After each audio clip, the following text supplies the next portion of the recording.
Ma tante m'a arraché du chevet de ma mère à l'hôpital, a refusé ses traitements, et a volé mon héritage. Je l'ai humiliée publiquement, et je l'ai envoyée en prison. Maintenant, elle me contacte pour me dire que son bébé lui manque. Ma tante m'a forcée à quitter la maison quand j'avais 16 ans. Ma mère était dans le coma à l'époque. Elle rentrait à la maison pour fêter mes excellentes notes sur mon bulletin scolaire, quand une voiture l'a fait sortir de la route et l'a envoyée dans le fossé. J'étais encore à son chevet à l'hôpital, la suppliant de se réveiller, quand ma tante et mon oncle sont arrivés, m'attrapant par le bras, et me traînant de force à l'extérieur. Ils ont immédiatement obtenu ma tutelle d'urgence. Le pire, c'est que ma tante Patricia n'avait pas parlé à ma mère depuis 5 ans. Elle n'arrêtait pas de dire des choses comme « c'est un mal pour un bien » et tu auras des opportunités que Sarah n'aurait jamais pu te donner. En moins d'une semaine, elle m'a fait déménager à 800 miles, près de 1300 kilomètres, de là, dans leur vaste manoir avec ses pelouses bien entretenues et ses fontaines en marbre, qui ressemblaient plus à un musée qu'à une maison. Le trajet jusque-là fut atroce. 8 heures à regarder par la fenêtre des paysages inconnus, tandis que Patricia discutait au téléphone de sa nouvelle responsabilité, comme si j'étais un colis à livrer. Chaque kilomètre parcouru m'éloignait de ma mère, et je pouvais sentir mon cœur me faire physiquement mal à chaque panneau de signalisation dépassé. Leur maison était énorme, avec d'imposantes colonnes blanches, et des fenêtres qui brillaient au soleil. À l'intérieur, les sols étaient si polis que je pouvais y voir mon reflet, et tout sentait l'encaustique au citron et le parfum cher. Mes pas résonnaient dans la caverneuse entrée, alors que Patricia me conduisait à ma chambre, un espace 3 fois plus grand que ma chambre à la maison, mais qui semblait curieusement plus petit et plus étouffant. Elle m'a inscrite à la Westlake Preparatory Academy, où tout le monde portait des blazers avec des écussons dorés et parlait de maisons de vacances dans les Hamptons. Le premier jour, je suis restée figée à l'entrée, serrant mon nouveau sac à dos en cuir, qui sentait encore le magasin. Les élèves me frôlaient, leur voix pleine d'assurance et leur rire facile soulignant à quel point je n'étais pas à ma place. Les couloirs de l'école étaient bordés de vitrines à trophées et de peintures à l'huile d'anciens élèves distingués. Les sols brillaient de la même perfection stérile que le manoir de Patricia. Patricia m'a acheté une toute nouvelle garde-robe, remplaçant mes jeans confortables et mes sweats à capuche par des vêtements de créateurs rigides qui me donnaient l'impression de porter la peau de quelqu'un d'autre. Les séances de shopping étaient de véritables tortures. Des heures passées dans des boutiques haut de gamme, où les vendeurs flattaient Patricia, tout en me dévisageant avec un jugement à peine dissimulé. Chaque tenue coûtait plus cher que ce que ma mère dépensait en vêtements pour toute une année. Les étiquettes de prix me nouaient l'estomac de culpabilité et d'inconfort. Les tissus me démangeaient la peau, les cols étaient trop serrés, les chaussures me pinçaient les orteils. Mais Patricia insistait sur le fait que c'était la tenue appropriée pour une jeune fille de mon rang. Elle me paradait lors de ces mondanités, sa main serrant mon épaule trop fort pendant qu'elle racontait à tout le monde comment elle avait sauvé sa pauvre nièce de la misère. À ces fêtes, des lustres en cristal projetaient des arcs-en-ciel prismatiques à travers des pièces remplies de gens dont les bijoux coûtaient probablement plus cher que la voiture de ma mère. L'air était lourd d'eau de Cologne onéreuse et de l'odeur écœurante des compositions florales qui étaient remplacées tous les jours. Des femmes aux coiffures parfaites et aux sourires figés me tapotaient la joue et me disaient à quel point j'étais chanceuse, leurs yeux ne croisant jamais tout à fait les miens, alors qu'elles passaient rapidement à des conversations plus intéressantes. J'ai marché dans la combine au début, parce que j'avais 16 ans et que j'étais terrifiée. Mon monde s'était effondré du jour au lendemain. Chaque matin, je me réveillais désorientée, m'attendant à voir le visage de ma mère, pour me rappeler avec un poids écrasant, qu'elle gisait inconsciente dans un lit d'hôpital, à des centaines de kilomètres de là. Le plafond de ma nouvelle chambre avait des moulures ornées que je traçais des yeux au petit matin, essayant de me distraire du vide dans ma poitrine. Je l'ai laissée se vanter auprès de ses amis de m'avoir sauvée, du fait que sans elle, je serais à la rue. Je l'ai même laissé traîner le nom de ma mère dans la boue devant les autres, la qualifiant d'irresponsable et d'inapte à la maternité. Pendant ce temps, je restais là, mes ongles s'enfonçant dans mes paumes, parce que j'étais trop épuisée pour me battre. Chaque insulte envers ma mère me faisait l'effet d'un coup physique, mais je ravalais ma défense, les mots brûlant dans ma gorge comme de l'acide. Mais ensuite, elle a commencé à traiter mon chagrin, comme s'il s'agissait d'un défaut de caractère, une anomalie qu'il fallait corriger. Chaque fois que j'essayais de parler du fait que ma mère me manquait, de cette douleur dans ma poitrine qui ne semblait jamais disparaître, elle me coupait la parole d'un geste dédaigneux. « Tu dramatises » disait-elle. « Ou s'attarder sur le passé n'aidera personne. » Un soir, Elle m'a surprise en train de pleurer, en regardant une vieille photo de ma mère et moi à la plage.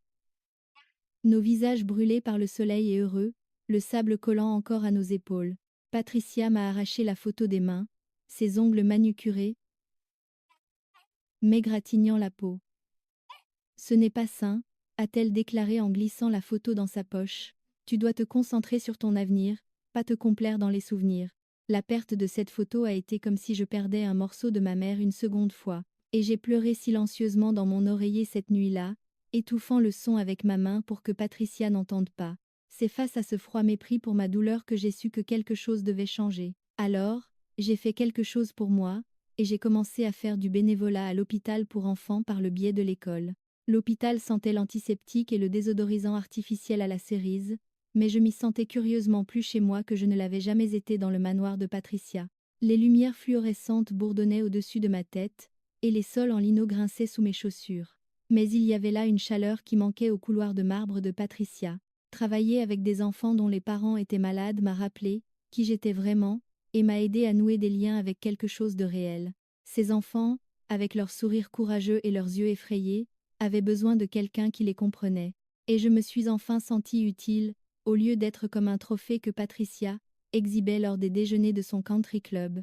Je leur lisais des histoires. Les livres d'images colorées contrastaient fortement avec l'environnement stérile de l'hôpital. Parfois, j'apportais du matériel de dessin caché dans mon sac à dos, et nous créions des chefs-d'œuvre désordonnés, qui n'auraient jamais été autorisés sur le réfrigérateur immaculé de Patricia. Il y avait une petite fille, Maya, atteinte de leucémie, qui adorait que je tresse les cheveux en laine de ces animaux en peluche. Ses petits doigts suivaient les miens, apprenant le motif, son visage s'illuminant d'accomplissement quand elle réussissait à faire une tresse toute seule. Les infirmières souriaient quand elles me voyaient arriver, me glissant parfois des pots de crème dessert supplémentaires pour les enfants ou me chuchotant des nouvelles de leur état de santé, afin que je puisse adapter mes activités à leur niveau d'énergie ce jour-là. C'est là que tout a explosé. Patricia a découvert mon bénévolat, lorsqu'elle m'a surprise en train de parler à une camarade de classe, d'un petit garçon nommé Ethan, qui se battait contre la leucémie. J'étais en train de décrire comment nous avions fabriqué des avions en papier, et les avions fait voler dans le couloir de l'hôpital, ses lancers faibles, étant toujours accompagnés d'éclats de rire ravis. Ce souvenir m'avait fait sourire pour la première fois depuis des semaines. Elle est devenue complètement folle, son visage se contorsionnant de rage alors qu'elle me hurlait que c'était morbide et malsain, et que je devais abandonner mon stupide attachement à ma mère. Sa voix résonnait sous les plafonds voûtés de leur maison, alors qu'elle me suivait dans le grand escalier, ses talons claquant comme des insectes en colère sur le marbre. Le son rebondissait sur les murs, amplifiant sa fureur jusqu'à ce qu'elle semble remplir chaque recoin de la maison. « Tu me fais honte » a-t-elle crié, ses cheveux parfaitement coiffés se défaisant alors qu'elle gesticulait follement. « Les gens vont penser que tu as un problème. C'est ce que tu veux ? Me faire passer pour quelqu'un qui ne sait pas s'occuper de toi correctement ?» Des postillons volaient de ses lèvres pendant qu'elle tempêtait, le visage rouge de colère, les veines de son cou saillantes, mais j'ai refusé d'arrêter. Alors, elle a menacé de me retirer complètement de l'école, juste pour m'empêcher d'être bénévole. Elle n'arrêtait pas de crier sur tout ce que je leur devais pour leur générosité, et comment tout ce que j'avais été grâce à eux, son maquillage parfait se fissurant alors que sa vraie nature se révélait. Sa façade soigneusement construite a glissé, révélant la laideur sous les vêtements de créateur et le sourire mondain. J'ai réalisé alors qu'elle ne me considérait pas comme une personne avec des sentiments et des besoins. J'étais une possession qu'elle pouvait contrôler et s'approprier, une poupée vivante à habiller et à exhiber. Cette prise de conscience s'est installée dans mon estomac comme une pierre, lourde et immobile. Cette nuit-là, je suis restée éveillée à écouter le silence de la maison. L'absence de la douce respiration de ma mère dans la pièce d'à côté était comme une présence physique. C'est à ce moment-là que j'ai commencé à fouiller leur maison pendant qu'ils étaient à leurs interminables événements mondains. J'ai attendu d'entendre le ronronnement de leur voiture de luxe sortir de l'allée circulaire. Le crissement des pneus sur le gravier s'estompant au loin. La maison craquait et se tassait autour de moi pendant que je passais d'une pièce à l'autre, ouvrant les tiroirs et vérifiant derrière les tableaux avec des mains tremblantes. J'ai trouvé un dossier caché dans le bureau de mon oncle, glissé derrière un faux panneau dans le tiroir de son bureau, avec des documents légaux qui m'ont rendu malade. Le bureau sentait le cuir et les cigares chers. Les épais rideaux bloquaient la majeure partie de la lumière naturelle. J'ai dû utiliser la lampe de poche de mon téléphone pour lire les papiers. Le faisceau illuminé des mots qui m'ont glacé le sang. Ma mère avait une importante police d'assurance vie, que Patricia contrôlait, en tant que ma tutrice. Près de 750 000 $, qui auraient dû assurer mon avenir, et les soins de ma mère. Les détails de la police étaient imprimés sur du papier épais avec des sceaux à l'aspect officiel, les chiffres me sautant aux yeux comme des accusations. Je pouvais presque sentir le poids de tout cet argent qui n'était pas utilisé pour aider ma mère. Mais pire que ça, il y avait les factures d'hôpital, chacune d'elles tamponnée traitement refusé en grosses lettres rouges. Le tampon était légèrement de travers sur certaines pages, comme s'il avait été appliqué à la hâte. L'encre rouge faisait un contraste violent avec le texte stérile en noir et blanc, énumérant les traitements qui auraient pu aider ma mère. Patricia avait refusé des traitements coûteux pour le rétablissement de ma mère, des thérapies neurologiques spécialisées et des programmes de rééducation, prétendant qu'ils étaient des dépenses inutiles sur des formulaires qu'elle signait avec de grandes fioritures. Des traitements qui auraient pu l'aider à se réveiller. Mes mains tremblaient tellement que j'ai failli faire tomber les papiers, ma vision se troublant par des larmes de rage et d'incrédulité. J'ai soigneusement photographié chaque document, le flash de l'appareil photo de mon téléphone, semblant anormalement bruyant dans le bureau silencieux. Toutes les quelques secondes, je me figeais, à l'affût du bruit de pas de retour ou d'une voiture dans l'allée. Mon cœur battait si fort que j'étais sûre que quelqu'un l'entendrait.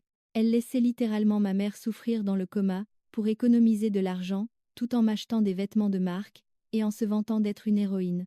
L'hypocrisie était si stupéfiante que je me suis sentie physiquement malade, atteignant tout juste la salle de bain, avant de vider mon estomac. Le sol froid en carrelage se pressait contre mes genoux, alors que j'étais agenouillée là, essayant d'assimiler la trahison. J'ai utilisé l'argent que j'avais économisé en donnant des cours particuliers à des élèves plus jeunes à l'école, ce que j'avais commencé à faire en plus de mon bénévolat, pour contacter secrètement un avocat. Les séances de tutorat avaient lieu dans la bibliothèque de l'école, au milieu de l'odeur réconfortante des vieux livres et de l'encaustique. J'aidais des élèves de 5e en algèbre ou en sciences, et leur gratitude, lorsqu'ils comprenaient enfin un concept, était une petite lumière dans mon existence par ailleurs sombre. J'ai gardé chaque dollar qu'ils m'ont payé, cachant l'argent liquide dans un exemplaire évidé d'orgueil, et préjugé que Patricia ne penserait jamais à ouvrir. Monsieur Donovan m'a rencontré dans un café très éloigné du cercle social de Patricia, ses yeux bienveillants se plissant d'inquiétude lorsque je lui ai montré les copies de ce que j'avais trouvé. Le café était assez bruyant pour que notre conversation ne soit pas entendue, le sifflement de la machine à expresso, et le bruit de la vaisselle, couvrant notre discussion à voix basse. Mes mains étaient enroulées autour d'une tasse de chocolat chaud, que je ne pouvais pas boire. Mon estomac était trop noué par l'anxiété. J'ai appris que je pouvais demander l'émancipation et que Patricia était légalement tenue de poursuivre le traitement de ma mère, tant qu'il y avait des fonds disponibles. M. Donovan m'a tout expliqué d'une voix douce, s'arrêtant occasionnellement pour s'assurer que je comprenais les termes juridiques. Il prenait des notes dans un petit carnet relié en cuir, son écriture nette et précise, hochant parfois la tête pour m'encourager, lorsque je donnais des détails. J'ai commencé à tout documenter, tenant un journal détaillé des commentaires et des actions de Patricia, prenant des photos des documents juridiques avec des mains tremblantes. Mon journal est devenu ma bouée de sauvetage, caché sous mon matelas pendant la journée, et rempli d'entrées tard le soir, quand la maison était silencieuse. Les pages se sont rapidement remplies de dates, d'heures, et de citations exactes. L'encre bavait parfois à cause de mes larmes ou parce que j'écrivais trop vite quand j'entendais des pas dans le couloir. Puis vint le grand gala de charité de Patricia, l'aboutissement de mois de planification. Pendant des semaines, la maison avait été dans un chaos de planificateurs de fêtes, de fleuristes et de traiteurs, qui allaient et venaient. Patricia passait des heures au téléphone à discuter des options de menus et des arrangements floraux, complètement inconsciente des preuves que je rassemblais contre elle. Le club de femmes locales l'honorait pour avoir recueilli sa nièce orpheline avec leur prix de l'humanitaire de l'année, et elle rayonnait pratiquement de fierté en essayant différentes robes de créateurs devant son miroir en pied. La nuit du gala, le manoir était métamorphosé. Des guirlandes lumineuses scintillaient dans le jardin, et l'entrée en marbre brillait sous la lumière de lustres supplémentaires, apportés juste pour l'occasion. L'air était lourd de l'odeur des lits et des roses arrangés dans d'imposantes compositions qui coûtaient plus cher qu'un mois de loyer dans notre ancien appartement. Des serveurs en uniformes impeccables circulaient avec des plateaux de champagne et de délicats hors-d'œuvre qui semblaient trop parfaits pour être mangés. 100 des personnes les plus influentes de la ville étaient là, sirotant du champagne et grignotant des canapés tout en célébrant la personne incroyable qu'elle était. Des femmes en robe de soirée faisaient des baisers en l'air sur les joues de Patricia, leurs diamants accrochant la lumière à chaque mouvement. Des hommes en costume onéreux tapaient mon oncle dans le dos, le félicitant pour l'esprit humanitaire de sa femme. L'hypocrisie était suffocante. Pendant la partie des discours, après que la présidente du club ait vanté l'acte d'amour désintéressé de Patricia, je me suis approchée du microphone. La scène était petite mais surélevée, me plaçant légèrement au-dessus de la foule. Les projecteurs me chauffaient le visage, et le microphone captait le son de ma respiration nerveuse. Patricia avait l'air confuse, mais fière, ses lèvres courbées, en un sourire qui n'atteignait pas ses yeux, pensant probablement que j'allais donner un témoignage touchant sur sa gentillesse, et c'est ce que j'allais faire. J'aimerais remercier ma tante Patricia pour tout ce qu'elle a fait pour moi, ai-je commencé, la voix étonnamment stable, malgré mon cœur battant à tout rompre. La foule a souri avec approbation, une mer de visages dans l'expectative attendant l'histoire réconfortante qu'ils étaient venus entendre. Merci de m'avoir fait déménager à 800 miles de ma mère, qui se bat toujours pour sa vie dans le coma. Merci d'avoir refusé les traitements médicaux qui pourraient l'aider à se rétablir. Merci d'avoir volé mon héritage tout en racontant à tout le monde à quel point vous êtes généreuse. Le sourire de Patricia a commencé à faiblir, son visage se figeant en un masque grotesque alors que des murmures parcouraient la foule. Le doux murmure s'est amplifié, comme des vagues se formant avant une tempête. Je pouvais voir des gens se pencher les uns vers les autres, la main couvrant leur bouche alors qu'ils chuchotaient des questions et des exclamations de choc. Merci de m'avoir interdit d'appeler l'hôpital, parce que mon chagrin pour ma mère mourante était trop dramatique pour vous, ai-je continué, ma voix devenant plus forte à chaque mot. Le microphone amplifiait mes accusations, s'assurant que pas une seule personne dans la pièce ne puisse prétendre ne pas les avoir entendues. Merci de m'avoir traité comme un trophée. Merci d'avoir qualifié ma mère d'irresponsable, alors qu'elle cumulait 2 emplois pour subvenir à nos besoins, ne manquant jamais un seul de mes événements scolaires, malgré son épuisement. J'ai sorti les documents légaux et je les ai brandis, les papiers tremblant légèrement dans ma poigne. Le projecteur a accroché l'entête officielle, et les sévères tampons rouges traitement refusés, les rendant visibles pour tous ceux des premiers rangs. Ces factures d'hôpital montrent exactement quel traitement vous avez refusé, et combien d'argent vous avez volé de la police d'assurance de ma mère, pendant qu'elle se bat pour sa vie. Le neurologue a dit que ces traitements auraient pu l'aider, mais vous avez décidé que les sacs à main de créateurs étaient plus importants. Le silence dans cette pièce était assourdissant, comme si tout l'air avait été aspiré d'un seul coup. On aurait pu entendre une mouche voler sur le sol en marbre poli. Le visage de Patricia est passé de l'horreur à la panique, puis à la dévastation, à la rage, et tout ce qui se trouve entre les deux. Son maquillage soigneusement appliqué était incapable de cacher la laide vérité qui émergeait. Sans de ses plus grandes relations mondaines, la fixait avec un dégoût total. Certaines personnes avaient les mains sur la bouche sous le choc. D'autres rassemblaient déjà leurs affaires pour partir. Patricia a essayé de balbutier une explication, sa voix aiguë et fragile, mais les gens s'en allaient déjà, évitant tout contact visuel avec elle comme si sa disgrâce pouvait être contagieuse. Ce n'est pas ce que ça en a l'air, a-t-elle couiné, sa voix se brisant de désespoir. Elle ne comprend pas la situation médicale, mais ses protestations sont tombées dans l'oreille d'un sourd alors que la foule continuait de se clairsemer. Le bruit des moteurs de voitures démarrant à l'extérieur s'amplifiait alors que les invités fuyaient le lieu de son exécution sociale. La meilleure partie a été de la regarder essayer de s'expliquer alors que les enquêteurs criminels commençaient à se pencher sur des accusations de fraude dans les jours qui ont suivi. Sa réputation parfaite a été détruite en une seule nuit. Son téléphone, qui vibrait autrefois constamment d'invitations, est devenu soudainement silencieux. Ses anciens amis changeaient de trottoir pour l'éviter, et le club de femmes a publiquement annulé son prix avec une déclaration cinglante sur le respect des normes éthiques les plus élevées.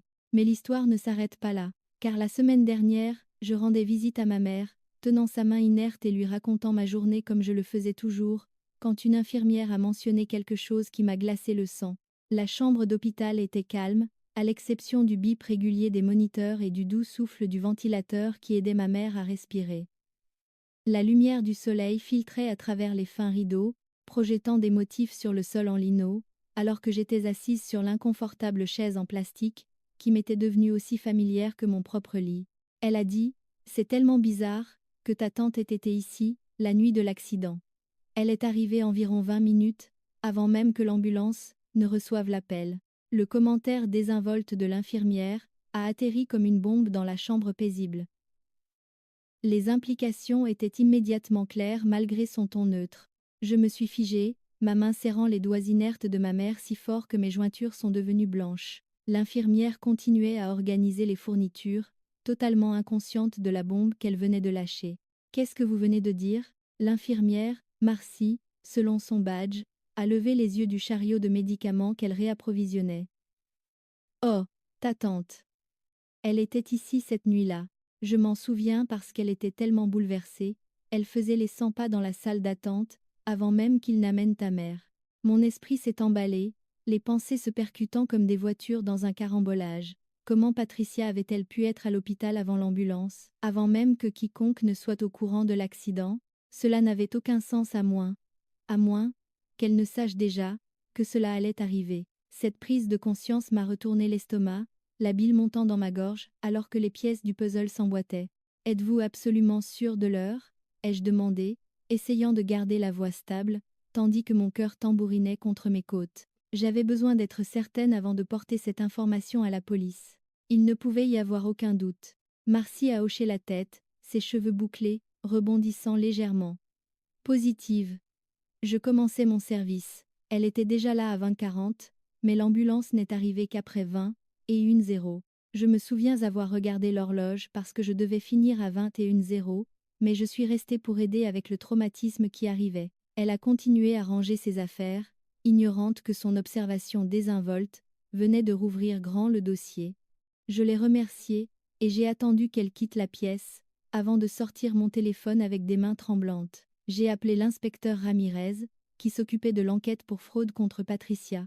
Sa voix grave a semblé inquiète quand je lui ai expliqué ce que l'infirmière m'avait dit, mes mots sortant précipitamment. Après m'avoir dit de ne pas bouger, il est arrivé à l'hôpital 30 minutes plus tard avec un autre officier.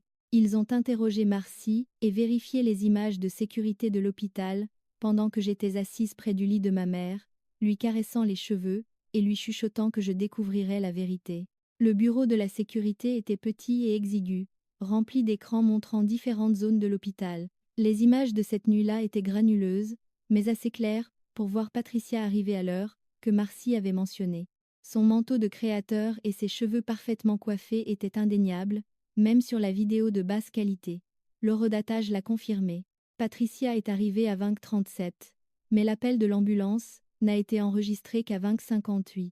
Les numéros numériques dans le coin de l'écran fournissaient la preuve irréfutable de la divergence chronologique. L'inspecteur Ramirez a regardé les images plusieurs fois, son expression devenant plus sombre à chaque visionnage. « Cela change tout », m'a dit l'inspecteur Ramirez dans le couloir à l'extérieur de la chambre de ma mère.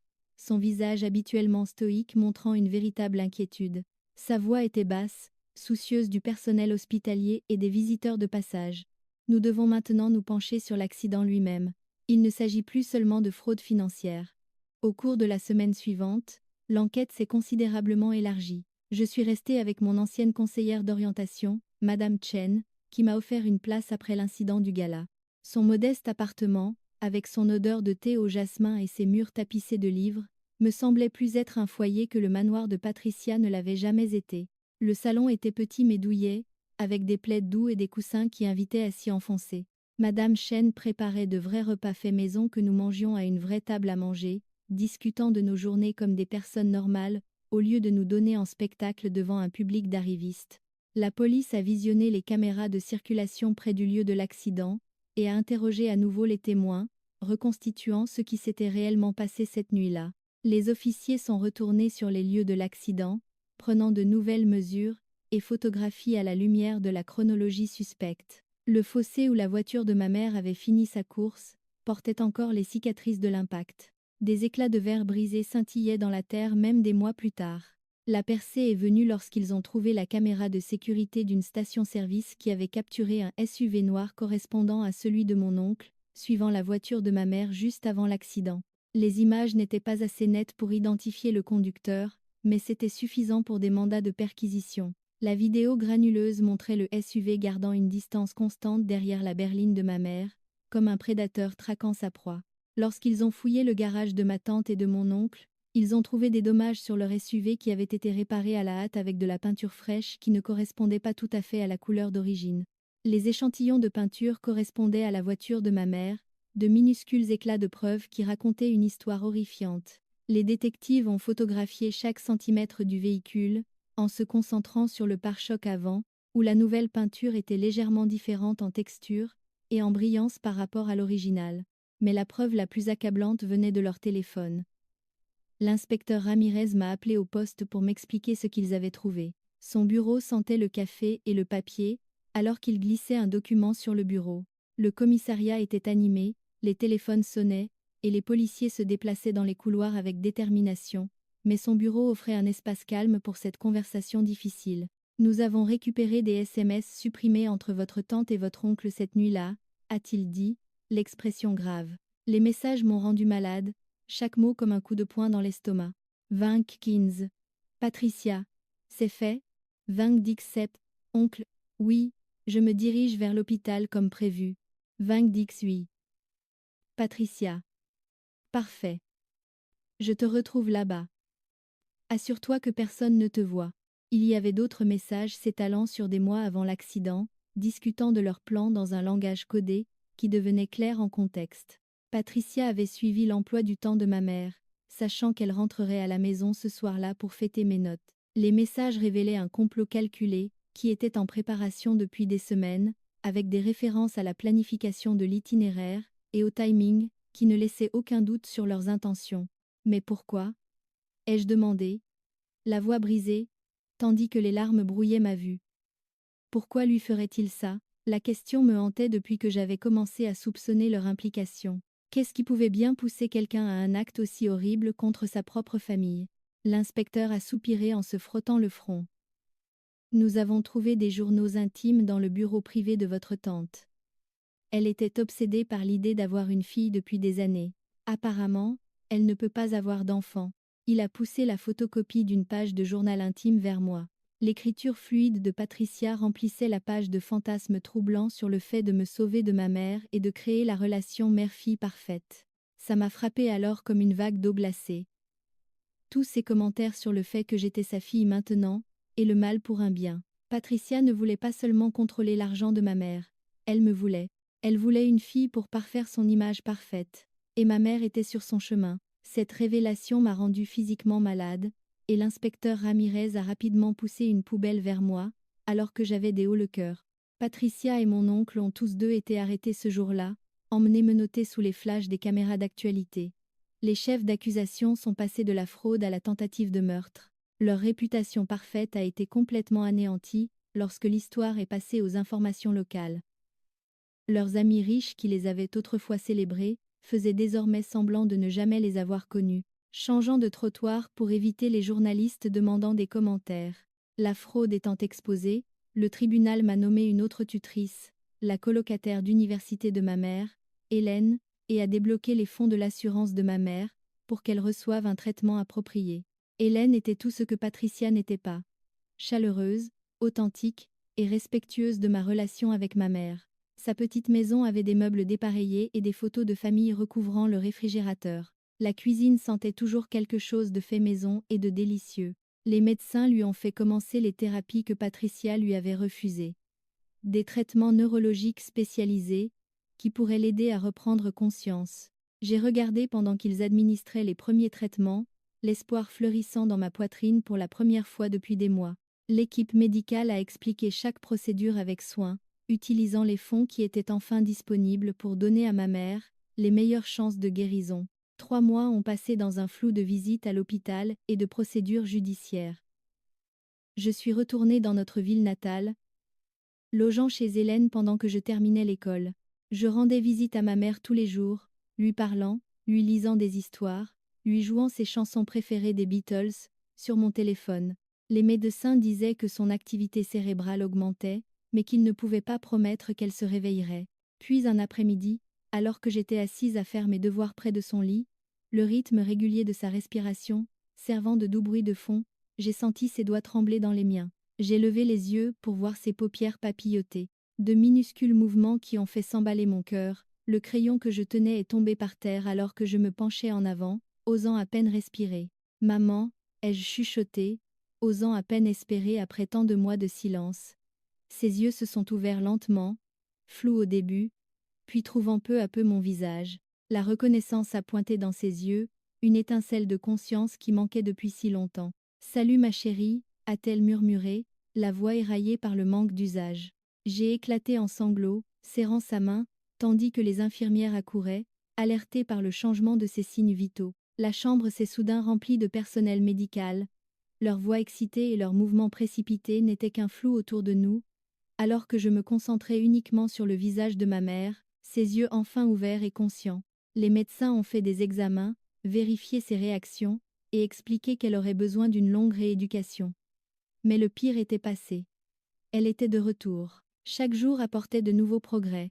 D'abord des mots, puis des phrases, puis la capacité de s'asseoir avec de l'aide. Les kinésithérapeutes travaillaient avec elle quotidiennement, l'aidant à retrouver sa force et ses muscles affaiblis par des mois d'inactivité. Pendant que Patricia et mon oncle attendaient leur procès en prison, s'étant vu refuser la libération sous caution en raison du risque de fuite, ma mère reprenait des forces de jour en jour. Nous avons parlé de tout ce qui s'était passé, et elle m'a tenue dans ses bras, pendant que je pleurais sur les mois passés sous le contrôle de Patricia. Parfois, elle pleurait aussi, dévastée par ce que sa sœur avait fait et le temps que nous avions perdu. « Je suis tellement fière de toi », m'a-t-elle dit, sa voix devenant plus forte chaque jour. « Tu nous as sauvés toutes les deux. » Sa main caressait mes cheveux, en disant cela, ce geste familier d'autant plus précieux que j'avais failli le perdre à jamais. La date du procès était fixée au printemps, et le procureur nous a assuré que le dossier était solide. Patricia et mon oncle allaient affronter la justice pour ce qu'ils avaient fait, leur façade parfaite définitivement brisée. Mais le plus important, c'est que ma mère rentrait à la maison. Nous prenions un nouveau départ ensemble dans notre petit appartement avec ses meubles dépareillés et ses murs couverts de photos de nous deux. Ce n'était pas un manoir avec des sols en marbre et des lustres en cristal, mais il était rempli de quelque chose que la maison de Patricia n'avait jamais eu, quelque chose que son argent ne pouvait pas acheter, peu importe à quel point elle essayait, quelque chose de réel et de vrai. Et à nous, l'amour.